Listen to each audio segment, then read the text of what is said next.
Okay, Short and clean. this week's parsha is Parshat Re'eh, and Parshat Re'eh, it discusses the different types of animals you can consume from a kashrut point of view. And the main thing is with animals, split hoof and chew the cud. Must have both, can't have either one or the other, has to have both.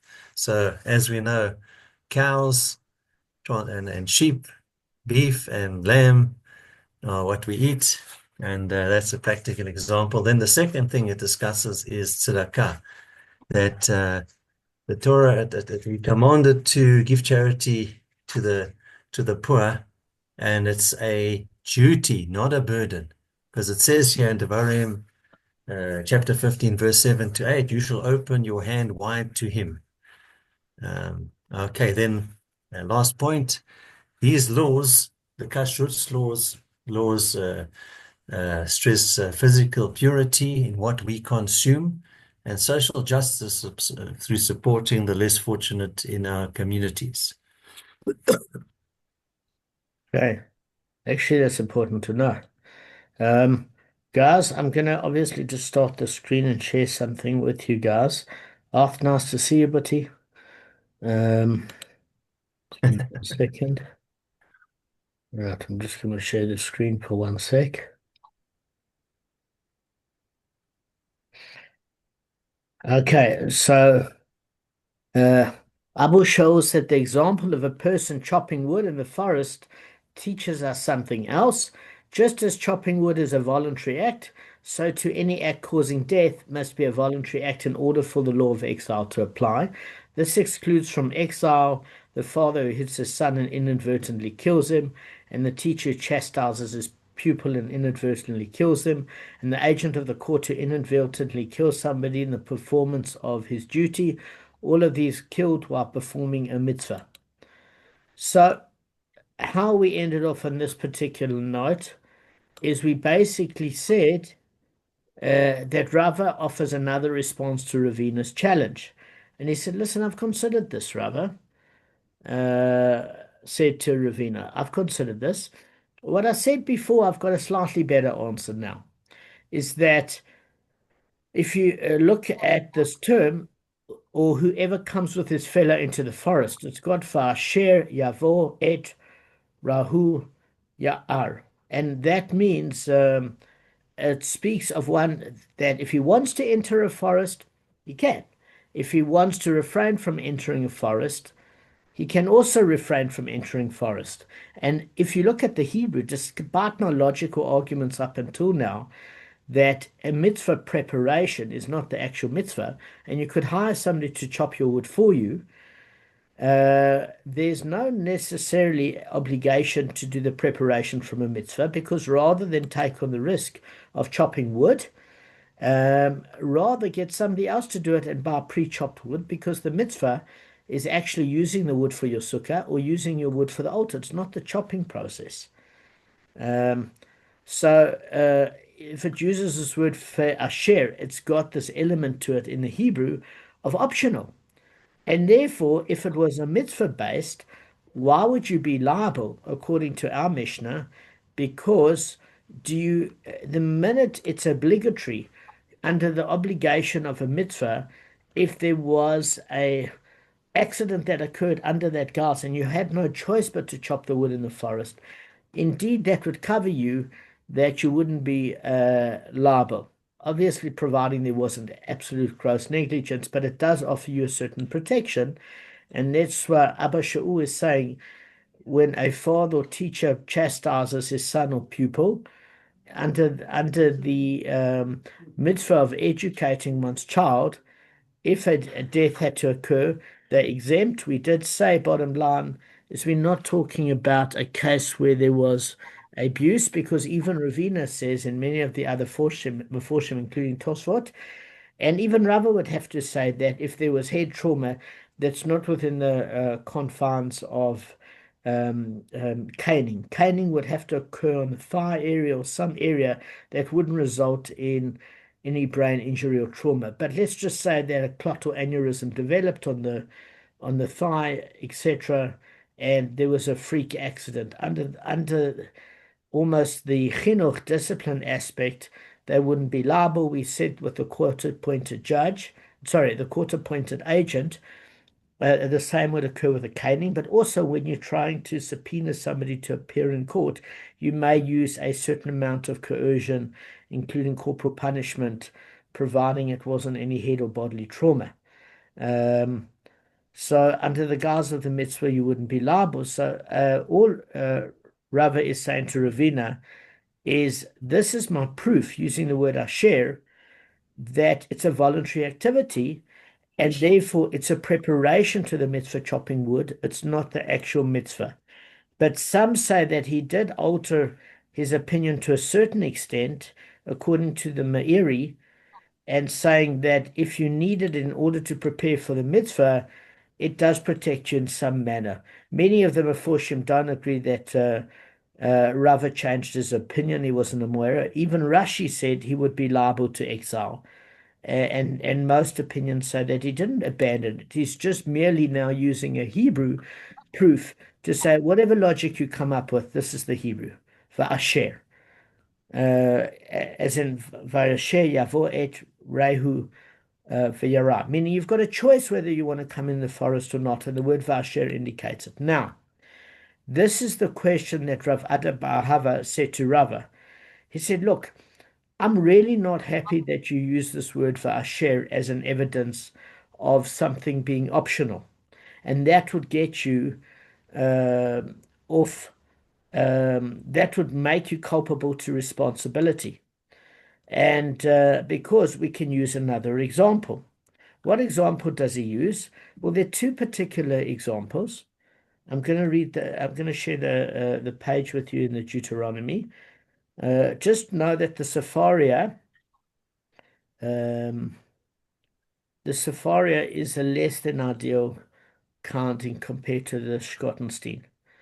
So look, we're looking at Bamidbar, Numbers, chapter 19, verse 13, and chapter 19, verse 20. All right, let's see. Can everybody see this, guys? The screen. Yes. So can you see it says, Call Hangaya, B'meit, B'nefesh, Adam, Asher, Yamot. Okay? That whoever touches a corpse, the body of a person who has died and does not purify themselves, defiles Hashem's tabernacle, those persons shall be cut off from Israel. That's kares. Since the water of lustration was not dashed on them, they remain impure. The impurity is still upon them. So do you notice the word asher? Yeah, asher yamot. Guys, yes, no, something, please. Yes, you can see it. Okay, great. I don't know what you guys can see. So the word asher implies voluntary according to Rava. So this is the problem that Rav Ada bar Ahavah said to him. He said, this is talking about voluntary tumah, and I'm telling you there's a case where it is not voluntary, the tumah, and it's an obligation. Let's just go to the one other pasuk here. If we go to 20, verse 20 now, it says, Ve'ish asher, it's got the word asher again. If any part who has become impure fails to undergo purification, that person shall be cut off from the congregation for having fouled Hashem's sanctuary. The water of lustration was not dashed on that person who is impure. So those are two examples that are used to deal with this area of tumah. And Rav Ada bar Ahavah is saying to Rava, you saying that it's optional, and you can use that evidence of a person can choose to become tameh, or a person cannot choose to become tameh. And therefore, only if he chooses to become tameh, he's liable to the penalty of kares and lashes for entering the temple, because it was a choice.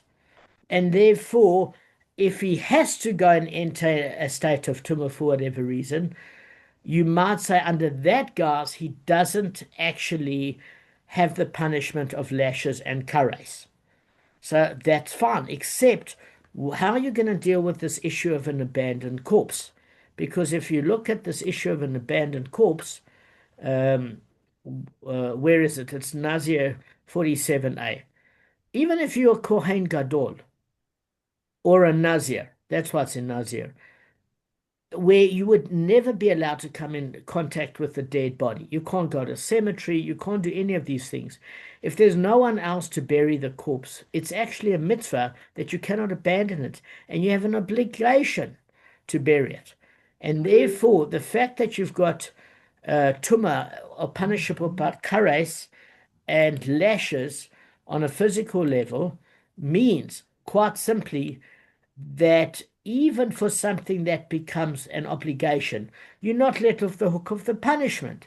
So therefore, Rava, how can you use the word asher to say you're not let off the you let off the hook with regards uh, sorry, you're not let off the hook with regards to the punishment if you're using the term abandoned corpse, but yet in the forest you say you are also not let off the hook, but you're proving here that it's not a mitzvah to chop the wood. Can you see the question before we deal with it? Yeah. Lance, do you want to give it back to us? I'm battling a bit with, can you hear me? Yeah, not so well, but a little bit. My signal's very iffy. Okay. Um, do you I want to put the give me? video off to try. Are you trying just with the audio as opposed to the video? Is that giving you a stronger signal, maybe? I'm trying, yes. Okay, so do you understand the question? Art, you want to give it a try? If it's, I can recap if it makes more sense. Do you see what the problem that he has is?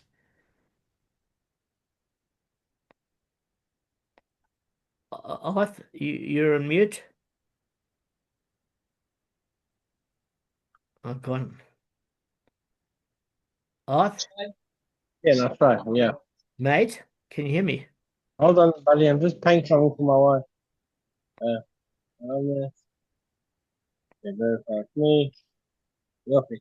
On my bike at the moment.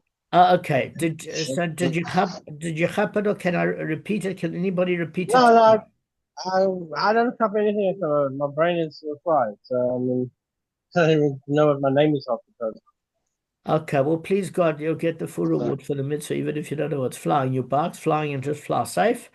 Um, Yeah, Gavin, thank you want to you. give it back to me? Either Simpson or Stoller, before we go to Kevin. Um, no, it may be straight afterwards, but now it's too late now. Now I've really forgotten now. All right, no, that's fine.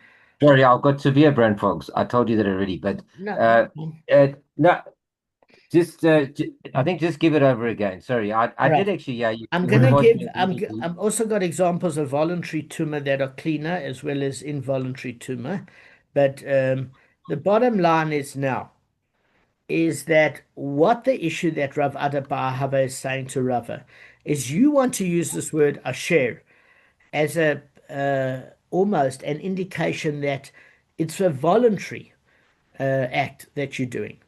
So if you look at the word vasher and you want to use that term, which indicates that if you want to enter a forest, you can. If you don't want to, you don't have to. And that proves it's not a mitzvah to chop wood in the forest because therefore, because it's voluntary, you are liable for exile should anybody die. And your proof, Rava, is this word vasher yavo. And you see this word vasher again, and you look at it in Numbers, but Midbar chapter 19, verse 13 and verse 20. The word vasher, as I showed you on the screen, appears there twice. And both of them are not talking about voluntary tumah, because yes, there might be tumah that's voluntary, but there's also tumah that's obligatory. And this even applies to a Kohen Gadol. If you find a abandoned corpse, and a Kohen Gadol can never, it's not even a Kohen, the highest of the high, the Kohen Gadol cannot usually go to a cemetery. But if there's an abandoned corpse, he has a mitzvah to bury it. It's not voluntary. He has to do it. And therefore, according to your logic, you're saying, well, that's the exact reason that is liable to when he kills somebody in the forest is because it's a voluntary act and therefore it's not a mitzvah told to him. And since an abandoned corpse is something somebody has to do and become tamei as a result, then why would they be liable to kares for entering the temple in this state where it is obligatory tumah they've undertaken? It's different to where the pasuk would make them liable for voluntary tumah before they enter the temple, because you could say, listen, if you chose to become tamei and then enter the temple, well, then that's your problem. But the minute you were told as a mitzvah to do it, then surely under the guise of it being a mitzvah, um, then you shouldn't be liable to kares, even if in the temple you had a choice as to whether or not to enter. You didn't have a choice whether or not to become tamei, and therefore it can't imply an option because it should give you an exemption in the case of an abandoned corpse. Compared to other tumas, which I agree, you shouldn't be entering the temple if you voluntarily got you in the state. And according to Rav Ada bar Ahavah, he's saying that yes, it's voluntary to see whether or not you enter the temple, but they don't make you liable for that state of tumah necessarily if it's something you took upon yourself to get impure. It's only you're liable to kares if you enter the temple if it's something that you chose to become tamei and then defiled yourself by entering the tumah because you chose that defilement, but not in a case where you were doing a mitzvah. And therefore, asher cannot be a voluntary act with proof of the abandoned corpse. Does that make sense? I've given it over clearly now. I think so. Yeah, it's a simple concept. I mean, he's just using the mitzvah as a jail-free card. That's all he's doing. That's the argument to be. I do a mitzvah, therefore there's no accountability for that mitzvah, i.e. no kares.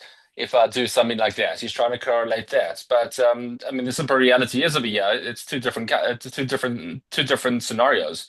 One is he's obligated to make mitzvah, and the other, if he goes into the temple, well, it's a kares regardless if you do if it's a mitzvah or not. Yes, so that was a question I had for you the other day. Gavin Simpson and Yeah. I both agreed. And this actually was brought up in a shir that was given to Rav Simcha Steinhauer on the 22nd of February 2024 with a group at Osameach, and somebody asked him the same question. He said, yes, despite the fact that it was obligatory to become tamei to bury an abandoned corpse, he voluntarily went into the temple, which was my question, Gavin Simpson's question, as well as this gentleman's question, and therefore that part was voluntary. He didn't have to go into a holy place once defiled. It doesn't matter whether the act of becoming tamei was voluntary or involuntary, as in the case of an abandoned corpse. And the answer that Rav Simcha said is that in the particular case that Rav Ada bar Ahavah follows, and in this point he has a similarity to Rav, is if it was obligatory to become tamei, that would give you a free pass against Malchus or Kares if you entered the temple. Only if it was commanded to become tamei. But for all voluntary tamei, that would not trigger your protection for voluntarily going into the temple, but it would if it was a case of a mace mitzvah.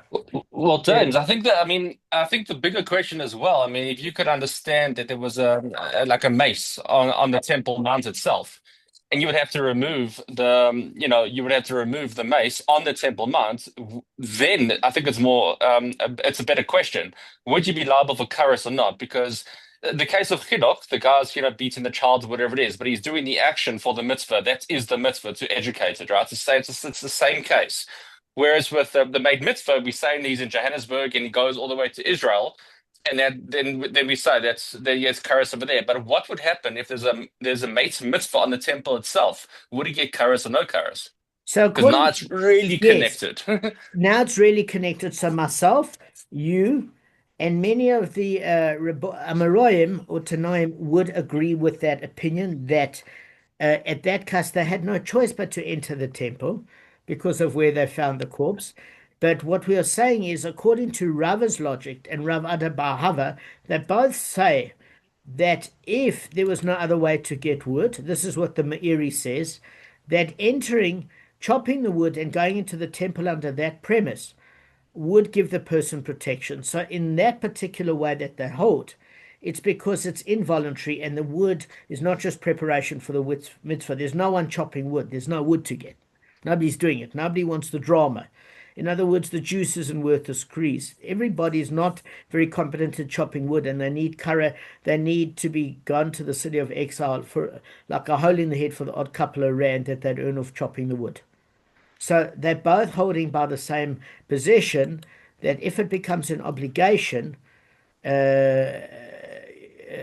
a way that you technically they can't force you, but under the guise of a mitzvah, you kind of get that protection. And they're both saying, well, since we hold in a similar way with regards to the burying a corpse, that is involuntary, and therefore under that guise, for entering the temple voluntarily, just as if there's a guise of chopping the wood, you still enter the forest voluntarily. I mean, you can refuse technically to build a sukkah. Do you get in a similar sort of way? So it's because they hold a similar way. I think Gavin Simpson's question is stronger. You can make it that no opinion can disagree. It should give you protection, not only against kares, but against the lashes that would accompany it. So he's saying, we hold by the same opinion that should give you relaxation. And yet, Gavin, the opinion in the Chumash goes according to you and me. And that is if you do bury an abandoned corpse, okay, because you're obligated, and our dear friend Gavin Stoller, who's a Cohen, does the same thing. He is liable if he enters into the temple, because that part is a voluntary act, but it's not as crass as the fact that he just enters the temple. There's got to be a bit more to it than that, and we're going to go into that now. Do you get what I'm saying as to what that means? Because a person can enter under certain preconditions. But if those are not met, that's what Rava's going to start to teach now over the next few points. Does that make sense, Mr. Simpson? Sounds good. Okay, so before we get there, I want to cover just very quickly a few examples of voluntary tumah that they're thinking about, and to keep this clean and neat. So, number one, if that body is already buried, if a Kohen goes to the cemetery to visit a relative, that's a voluntary tumah. Okay? If you've got a zav, which is a male version, and a zava, which is a female version, and they're engaged in behavior that triggers impurity. Now, there's more than one reason. If you look at Nida 65b, this was tough to find. If a female and a male, but it uses the example of a female specifically in Nida 65b, has a lot of physical exertion, like jumping or running, or they eat certain types of food, they can emit a flow. And since they chosen certain sport activities, or they chose certain sorts of food, then that can create a state of tumah for a woman, less so for a man. In a man, it uses the example in Vayikra chapter 15 verse 16, and it uses this term kiri, a seminal emission, and it does use an example in some of the commentaries that you're not allowed to masturbate, but if they do in a half sleeping state or whatever, and there's a seminal emission, that would be voluntary tumah, because I don't know if they're meant to go to sleep with gloves on to prevent it, or just they can't think bad thoughts. I don't know how that self-discipline works, etc. But for a man, that would be an example. And what's the proof? If you look in Gemara Brachos 22a, it's a classic example in the Gemara. I'm not being crude, it's a classic example, okay? Immersing a vessel in a mikveh to make it tameh. So if a vessel that is tahor is immersed into a mikveh that is invalid, in other words, the waters are not mayim chayim, it can become tameh depending on the context. Touching a sheretz, a creeping animal on purpose. So say you find my little cat brings in a dead lizard or a mouse, or whatever the case may be. I'm not going to leave it there for the ants to get it and for it to smell rotten. And I try and pick this thing up, and the plastic slips out of my hand or whatever, or I don't even go and get a plastic bag. I just want this thing in the garden so it doesn't start to stink. Then that would render me tame. And that's in Vayikra chapter 11, verse 29 to 31. Because doing that intentionally, whether or not it's for cleanliness purposes or experimental, whoever, that or educational purposes, what could be educational about moving of sherets is that you basically show the maid once off that you see the cat brought in a rat, get rid of the rat. You get what I'm saying? So it's discussed eating food that is tame. Although eating food generally doesn't render the person tame, it can, depending on the level. Like a Kohen eating truma that has become tama is a serious violation. And allowing a dead body to be in one's tent to store it. So all of those are different examples. Guys, if you look at what's a zava is a woman that usually experiences abnormal uterine bleeding outside a normal menstrual cycle. Okay? There's the menstrual cycle, there's the giving birth, and there's this unusual bleeding. That's in Vayikra, which is Leviticus chapter 15, verse 25 to 30. And that type of tumah, we're not going to talk necessarily about as being voluntary because it is generally a physiological function. But if you look at the state of a mitzorah, that it's translated generally as leprosy, but it's a spiritual disease, and that in Vayikra chapters 13 to 14 talks about the fact that one of the physical manifestations is liquid emitting from the genital area, both in the man and woman, and that's caused by lashon hara, gaiva, pride, arrogance, haughtiness, false oath, immorality. So a mixture of things such as sport, diet, and immorality of terms of thoughts can bring it on. It's not talking about bodily functions, which is normal. It's considered your share in it. Now, just before we go through it, Gavin Simpson asked a great question last time. And what did he say? When we come to the animal sacrifices or whatever, he said, why do you have to almost like uses this term musachar kipporim? This atonement. What have you done wrong? Well, if it's involuntary tumah and you have to bury a corpse, you haven't done anything wrong. But if you're getting involved in diet and sports and things that are going to put you in a state of ritual impurity, or you somehow get aroused, there is a certain amount of culpability. But the goal here is not atonement for doing the wrong thing. It's basically the cleansing and purification necessary in order to get out of that state of spiritual impurity, and your particular choice in the matter of defiling yourself when you haven't been careful with certain activities. Okay, we've got 10 minutes, 9 minutes. Let me just go through everything very quickly and we're almost done. So what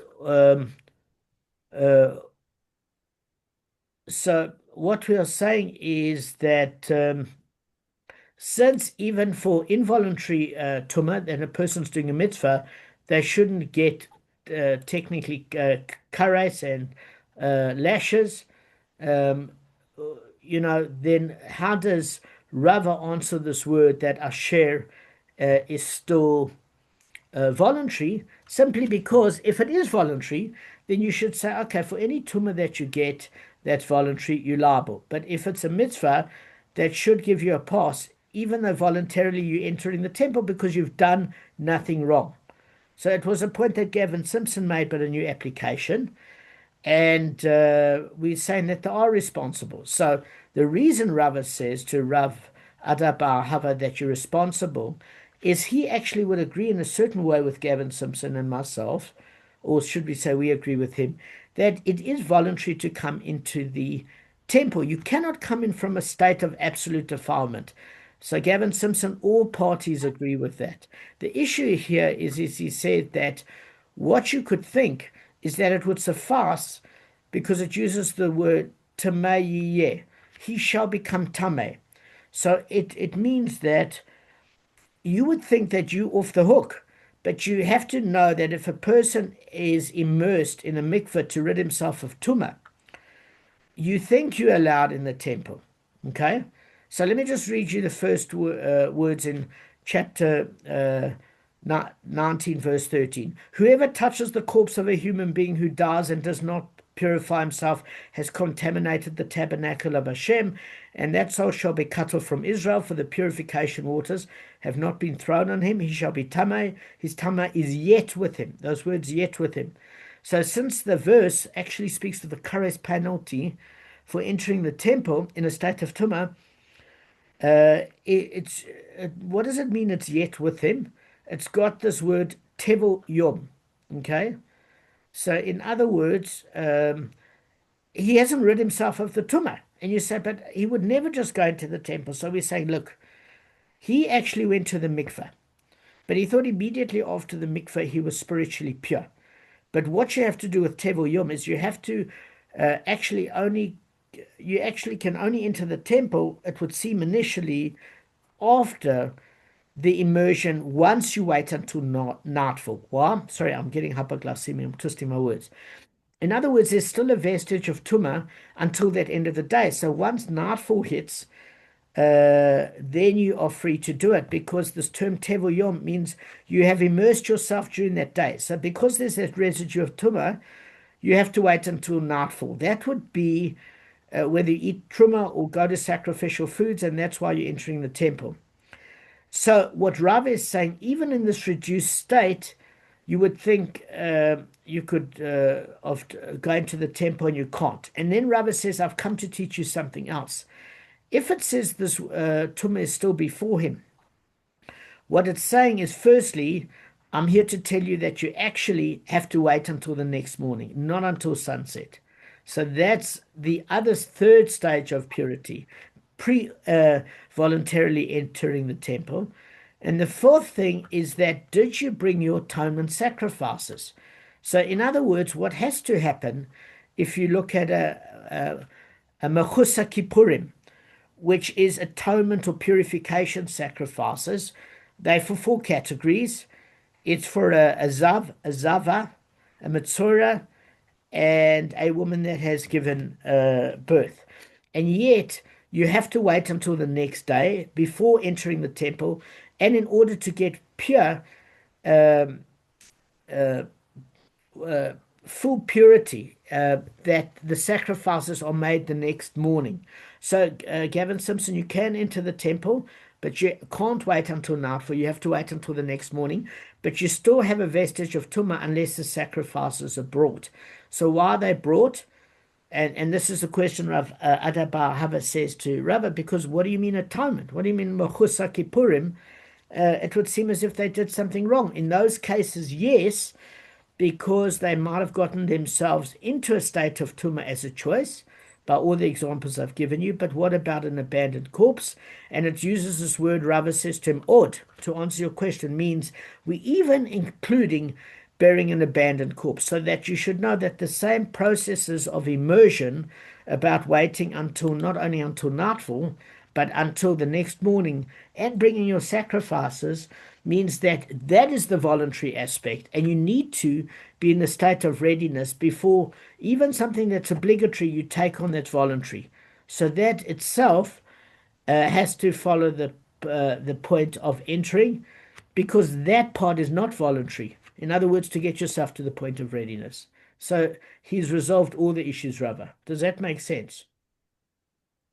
Guys? So bottom line, if you walk into the temple without following all those procedures, then you are kares, even if it's even if you're doing yes, even if you're forced to do a mitzvah like the Kohen Gadol. So if the Kohen Gadol doesn't go and immerse himself in the mikveh and wait till the next day and take his sacrifices, then he's going to get kares. Is that correct? yes, he's got vestiges of tumah because he hasn't followed the protocol, and therefore Rava is saying to Rav Ahavah, exactly like Gavin Simpson said, that yes, that part is not voluntary in terms of fixing up an abandoned corpse, but all these steps to get to that point of purification and to get rid of every last vestige of spiritual impurity, that is your choice, and therefore still proving that Asher is voluntary in terms of the rectification process. And therefore, anybody that enters the forest, because it's got the word asher, he can or he can't, and then he's liable. And chopping wood is still preparation for the mitzvah. But if you say there's no other wood, then I'm not exactly agreeing with you that they have to do the chopping. The chopping is building the sukkah and bringing the wood for the altar is what's obligatory. But in that position, yes, some say some opinions say Rava extended that leniency, and many said he didn't. All he did is say to Ravina, I'm proving to you with the word asher that despite the logical arguments backwards and forwards, you can't argue. So in conclusion, he's saying it's still voluntary. Even though it was involuntary to get into that state of tumah, every other state of tumah is voluntary. In abandoned corpse, it's not. But how you purify yourself with all the steps before you go into the temple and after you can enter the temple, because if you wait till morning, you can enter the temple, but you don't get full atonement and you still get kares unless you bring your animal sacrifices. And therefore, those points are voluntary. So it doesn't get rid of the word asher as a voluntary act. Does that make sense, guys? I'm ending on that note. Yeah. Everybody? Perfect. Thank you. Was it a decent share? Because I put in work to make it simple and bring clean examples. Yeah, Yep. yeah. It's one of the cleanest we've had. Well done. All right, thanks. I'm your show monkey. All right, guys. Have a good day. I tried hard. All right. I'm sorry I'm You did slurring well. and hypoglycemic. Damon, No, Yeah. it's fine. was this relating to temple times? With the Well, yeah, for sure. I mean, it because doesn't. Tuma only relates to when the temple is up. Correct. I So think. Rava was in a Moira, and the ton as it relates to temple times. And Rav Ada Bahava is also in temple times. So we don't have that now. Lance, it's good to see you. Was that recap helpful? Yes, sort of. We cleaned up our act for you. But it's not true that we don't have a temple. We've got Temple Emmanuel. Yeah, it's the only show that's Yes. closed on Shabbos, by the way. Yes, it's closed on Shabbos. No, I'm But not it's open joking. the I rest of walked the there week. past Chofetz Chaim. They were closed on Shabbos. All right. Well, at least no one's driving. It may be a good thing. Cheers, guys.